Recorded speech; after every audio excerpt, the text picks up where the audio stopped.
warahmatullahi wabarakatuh. Waalaikumsalam warahmatullahi wabarakatuh. Bagaimana kabarnya? Baik. Alhamdulillah semuanya sehat. Adakah di antara kalian yang hari ini tidak berangkat? Ada. Siapa? Akmal. Akmal kenapa? Siapa? Ya Akmal ya. Akmal. Akmal kenapa Akmal? Sakit. Sudah berapa hari sakitnya? Baik. Oke, kita doakan mudah-mudahan Akmal lekas sembuh. Allahumma Amin. Sebelum memulai pembelajaran, mari kita berdoa terlebih dahulu. Silakan ketua kelas pimpin teman-temannya untuk berdoa. Siap berdoa mulai.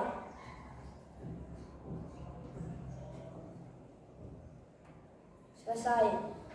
Supaya kalian bersemangat dan tambah semangat, Pak Guru ada sebuah permainan, ya, permainan menangkap tikus.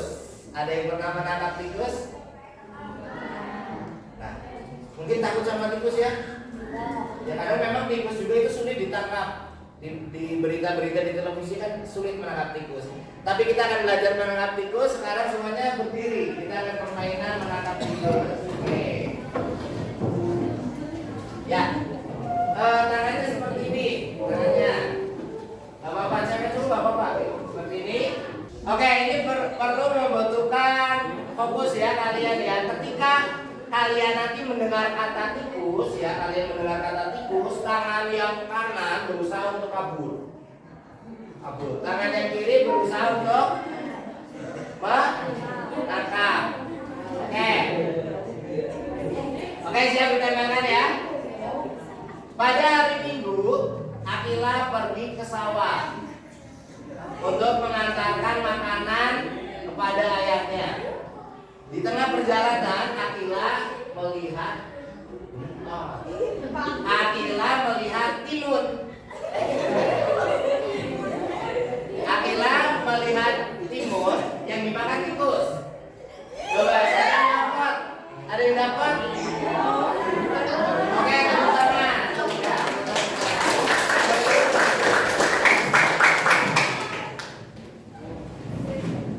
Pada pertemuan sebelumnya kita sudah mempelajari tentang karya fiksi. Karya fiksi itu ada apa saja selain dongeng? Ada apa saja? Dongeng, terus cerpen, apa lagi? Cerpen itu cerita pendek. Kalau yang panjang namanya apa? Novel, bukan cerpen. Cerja gitu, cerpen. Novel itu apa lagi? Komik. Legenda masuk? Masuk. Kalau cerita yang tokohnya binatang namanya apa? Fabel. Tokohnya binatang. Jadi kita sekarang, kalian kan kemarin sudah tahu unsur-unsur karya fiksi itu ada apa saja ya. Sekarang kalian itu mampu menganalisis unsur-unsur yang ada dalam sebuah karya fiksi. Jadi tujuan pembelajarannya, murid dapat mengenal jenis karya fiksi. Murid dapat menganalisis unsur-unsur yang ada dalam sebuah karya fiksi dan menguraikannya dengan baik. Sekarang kita akan membuat kesepakatan belajar, ya. Kesepakatan belajarnya selama pembelajaran kita harus pakai letter. Coba siapa yang mau mengusulkan? Tidak boleh apa? Tidak menggunakan kata negatif ya. Misal tidak mengganggu teman yang sedang belajar, berarti apa? Saling menghargai. Berarti apa pertama? Saling menghargai. Oke, sekretaris boleh dicatat di buku. Ya, pertama tadi menghargai teman. Terus apa lagi? Yang kedua, disiplin waktu. Disiplin waktu. Terus menghormati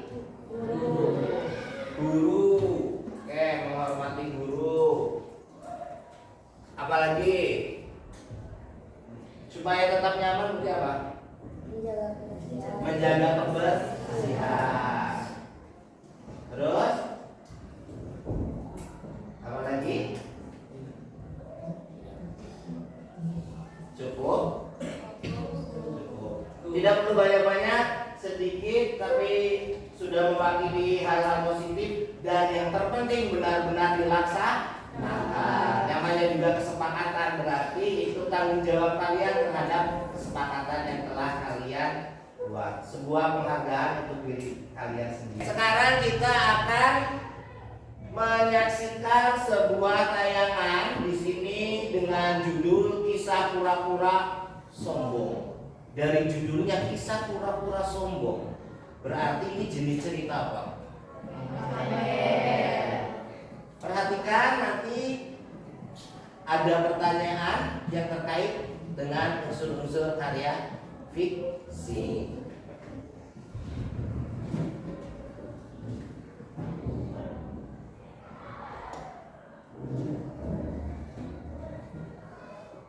Kura-kura sombong.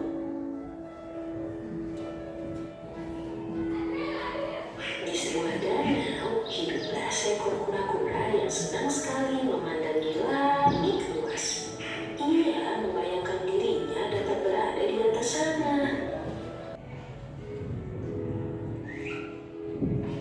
Ia membalas pujian tersebut dengan sombong. Tentu saja. Kura-kura lupa dengan pesan burung merpati ketika ia membuka mulutnya. Itu tadi tayangan sebuah video pendek. Judulnya apa tadi? Ceritanya jenis Oke, masih ingat unsur-unsur karya fiksi ada apa saja? Coba yang ingat siapa? Coba, ya apa Mbak? Apa saja? Tema, alur, latar, tokoh, dan amanat. Oke, tepuk tangan untuk Zahwa.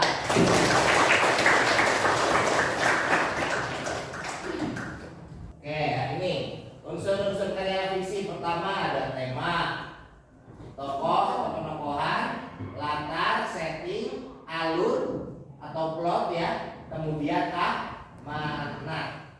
Ya, tema garis besar sebuah cerita, tokoh itu orangnya atau yang terlibat dalam sebuah cerita. Berarti kalau tadi dari cerita pura-pura yang sombong, tokohnya apa saja?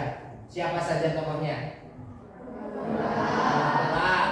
Merpati, bebek, apa lagi? Tupai ada ya? Ada. Kemudian penokohan, wataknya pura-pura apa? Sombong. Merpati baik, suka terus apa lagi? Bebek. Bebek bisa tidak tadi kelihatan bebek itu jahat atau baiknya? Tidak ya? Berarti bebek ini termasuk tokoh utama atau tokoh sampingan? Nah, latar itu dibagi menjadi berapa? Ada latar, tempat, waktu, suasana. Latar tempatnya di mana? Di hutan, di sungai, terus ada yang danau. Di awalnya tadi sudah terbang tinggi ya. Kemudian latar waktunya siang hari, karena terlihat cahayanya pun sinar, ada matahari tadi ya. Tidak mungkin kalau itu malam. Kemudian suasananya sejuk, cerah. Oke, kemudian ada juga suasana yang menegangkan ketika kura-kura itu jatuh ya, jatuh. Itu kura-kura itu memiliki cangkang. Alurnya maju, mundur atau campuran? Maju. Amanat, coba siapa yang mau menyampaikan amanat? Pesannya. Siapa yang bisa? Kira-kira apa? Kira-kira apa deh? Kita tidak boleh berbuat sombong. Oke. Seperti kesepakatan sebelumnya, kita akan berkelompok ya. Jadi akan lebih mendalami. Kalau kemarin kan kalian baru tahu apa itu pengertian dari tema ya. Ini ada tema, kemudian penokohan, latar ya, latar tempat, waktu, suasana, alur, amanat. Sekarang kalian akan menganalisis karya fiksi berdasarkan unsur-unsur yang ada, mulai dari tema sampai dengan amanat. Oke, sebelum berkelompok ada yang mau bertanya? Ada? Tidak ada. Oke, kita setelah ini akan membentuk kelompok. Sudah berkelompok, kalian sekarang akan mengulas sebuah karya fiksi. Oke, karya fiksinya ini bisa dongeng, bisa cerpen, atau karya fiksi yang lainnya, misalnya puisi. Kemarin ada yang suka puisi, kelompok mana ya? Kelompok siapa yang suka puisi ya? Oh iya, kelompok ini kelompok berapa ya? Berarti kelompok 3. Nah, ini kelompok 3 kan suka puisi. Nanti boleh kalian ke perpustakaan atau misalnya boleh medianya itu boleh cetak, boleh juga digital. Kalau digital itu berarti pakai HP. Bahasa Indonesia telepon genggam, TG ya. Ini namanya TG, bukan HP. Ya, bisa menggunakan TG kalian untuk mencari, bisa itu cerpen, puisi, ya, karya fiksi yang kalian akan ulas. Sebelum mungkin nanti ada yang ke perpustakaan untuk mencari karya fiksinya, ada yang mau bertanya? Sudah jelas instruksinya? Ya, silakan bagi yang mau ke perpustakaan dan mau yang menggunakan TG kalian, telepon genggam kalian, dipersilakan.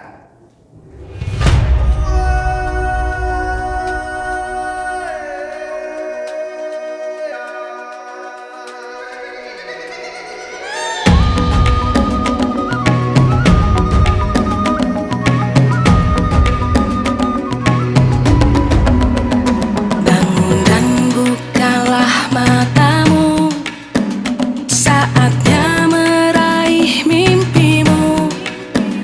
Arahkan pandangan ke depan, Tuhan kan menuntunmu.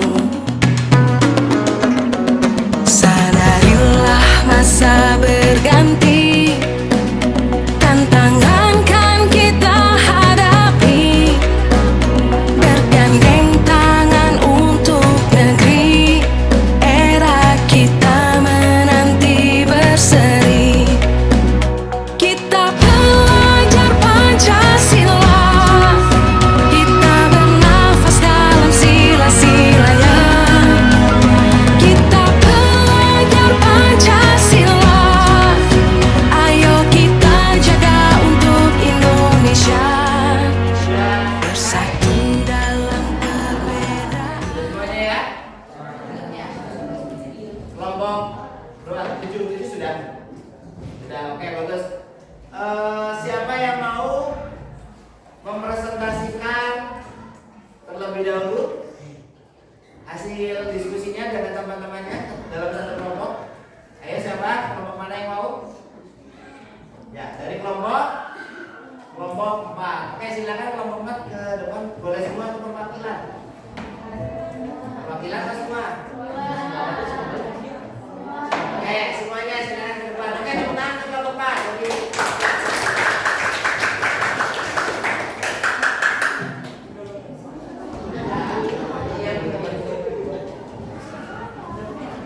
Yang keras ya suaranya. Oke, semuanya harap perhatikan, dengarkan teman-teman kalian dari kelompok 4 yang mau mempresentasikan hasil diskusinya. Yang keras ya, ya.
menjadi batu. Untuk menjadi batu bukan es batu ya, menjadi es batu nanti air. Oke, itu presentasi dari kelompok 4. Ada yang mau bertanya? Ya. Dari mana cerita itu berasal? Cerita Malin Kundang dari mana? Dari Sumatera Barat. Ya, betul ya. Ada yang mau bertanya lagi? Sudah cukup dengan apa yang disampaikan oleh kelompok 4? Sudah? Oke, kalau sudah beri tepuk tangan untuk kelompok 4.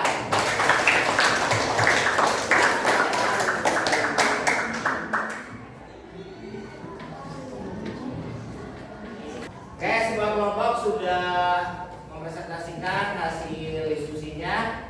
Sekarang timbanya kalian untuk mengerjakan post-test ya. Post-test berarti kalian kerjakan secara individu. Silakan BPS-nya dibuka. Nah, ya.